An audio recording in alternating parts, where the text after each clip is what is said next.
Hey everybody, this is part two of the PIM cell deuterium series.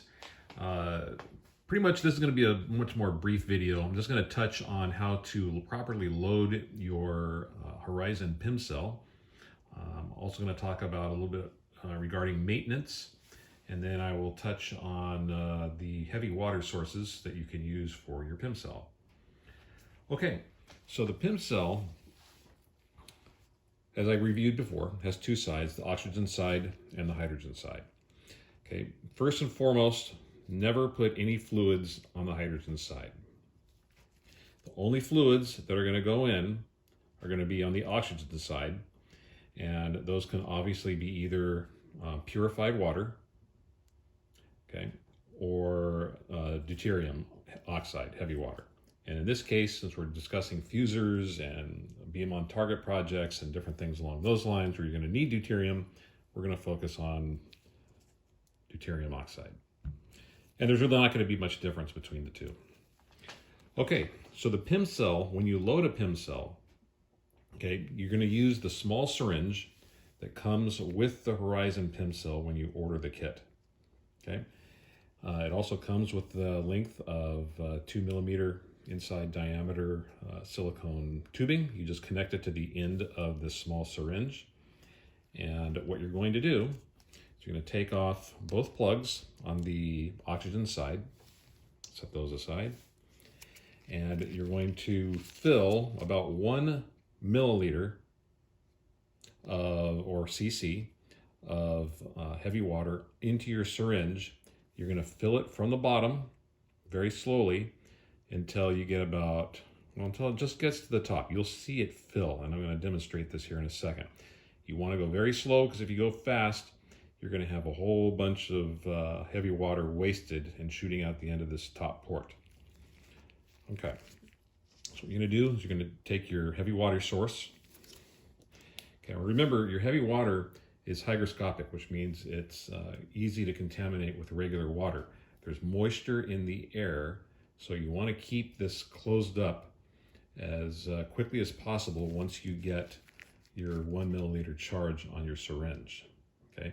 The other thing to keep in mind is this is only going to take half a milliliter or half a cc to fill it up. So the remaining heavy water in this tube you're going to put back because you do not want to waste it. Okay, so carefully open up the top.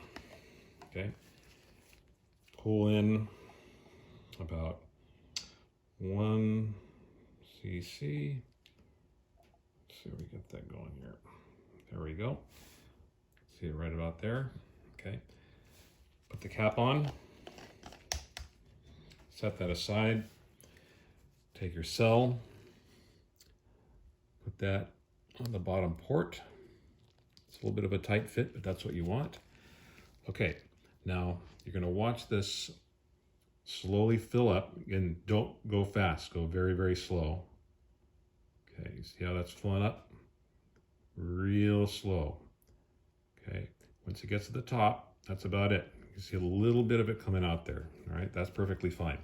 Okay, place the cell horizontal, take out the syringe, and quickly plug up the bottom port. Okay, now you can plug up both ports if you want, if you're not going to be using it right away. I'm not going to be using mine right away, so I'm going to plug up both ports. Okay, but if you're ready to start the PIM cell, you're going to leave this top port open because that's where you're going to vent your oxygen. And obviously on the hydrogen side, you're going to vent your hydrogen out of the top port into the larger syringe, as shown in video number 1. Okay, so that's about it. It's okay to have a little bit of drops coming out. It's not a big deal. Okay, it's not leaking, and you will not have leakage when you run this thing.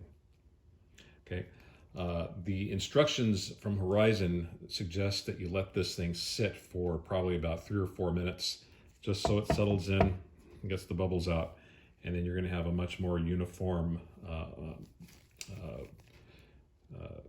membrane action to give you the highest flow rate of deuterium. I haven't really noticed very much on that lines of things when I've been operating this thing over the last 2 years. I've actually plugged this thing in right after filling it up, or if I'm running like really low in the middle of a charge, I've actually filled this thing up while it's energized, which is something you can do, but you should practice a little bit before doing something like that so you don't have a spill or something worse. And I haven't noticed any reduction in deuterium production, but it's just something that Horizon says. So anyway, so one full charge of heavy water on your Horizon PEM cell will give you enough for 3 complete 100 milliliter charges on a 100 milliliter syringe, like the one I'm showing you here and the one I described in video number 1. You could probably get 4 out of this. Okay, you don't want to risk 4, because when you start getting into 4 complete charges, your deuterium level, or I'm sorry, your heavy water level is going to get really, really critically low. And the last thing you want to do is have a situation where you're operating your Horizon PEM cell dry. There's all sorts of discussion about this on the fuel cell websites. You don't want to run these things dry. I'm not going to get into the specifics exactly of what happens, but it does damage the cell. So just avoid running them dry. Again, that means running them dry while under power, not drying them out for storage purposes, which is something I'm going to get into here in a minute. So if you want to fill your PEM cell, you can actually fill it from the top or the bottom port.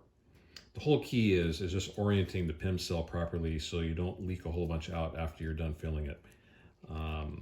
It just really doesn't matter. I guess because these things are toys, they could be oriented in different directions, and the way people route their lines, you know, it may require them to have it like this. Okay, so that's the reason why they probably have these 2 different ports here. But you can fill it either side. Again, you just want to keep it in a fashion where you're just not going to pour all your heavy water out after you get it filled to the top.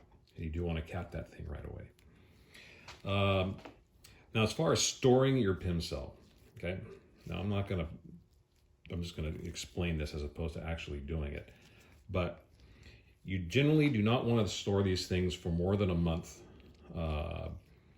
with heavy water inside.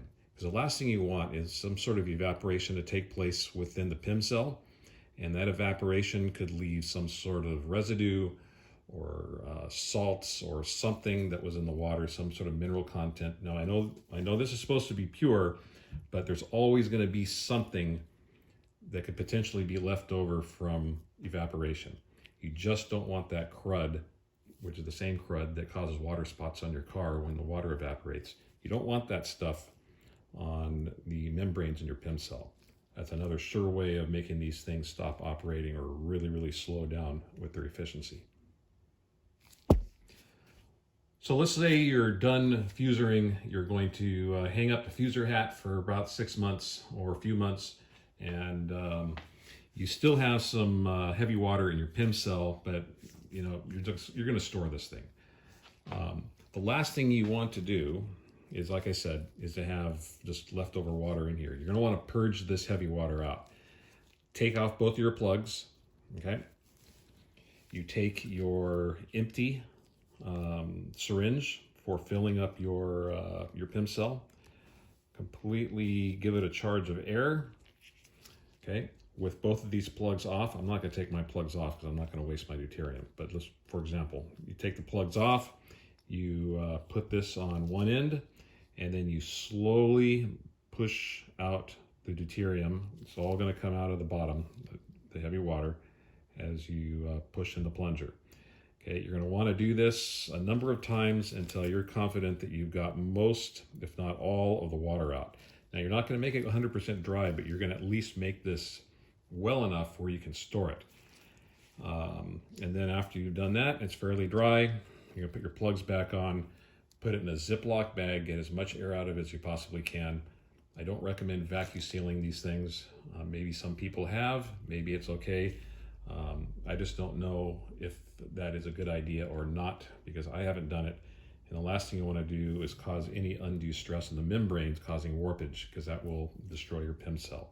So just plug it up, put it in a Ziploc bag with the least amount of air as possible, and that should be good for storage for about 6 or 8 months.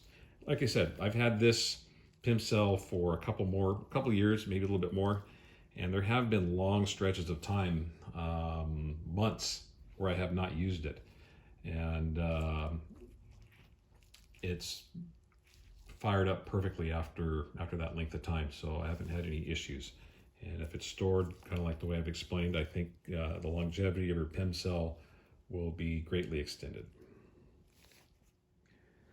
And the last thing I'm going to discuss before I recap is your source of heavy water. Now, I've been getting my heavy water from United Nuclear. I don't know how much longer it's going to, they're going to supply this stuff, but you know, one bottle has lasted me a couple years. In fact, this is a brand new bottle that I really haven't used. I'm just using this for the video demonstration. The other bottle I have, I've got probably pretty darn close to about a year's worth of heavy water left in it. So I probably won't be using this except for this one charge anytime soon. You do want to keep these things capped. As I explained, it's hygroscopic. You do not want to have any moisture or real water content within your deuterium oxide.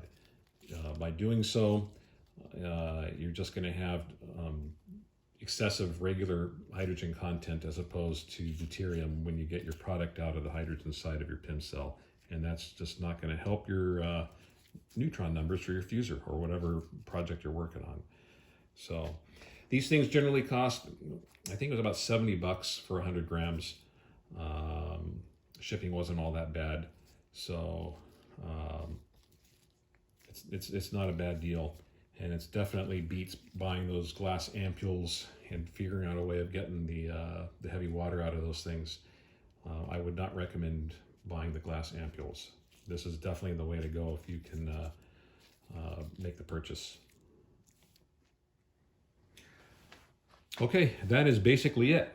To recap, an empty PEM cell takes 1/2 of a milliliter to fill it from empty. So if you're going to refill this thing when it's about a 1/4 inch left on the bottom, you're going to obviously probably use about less than 1/2 cc.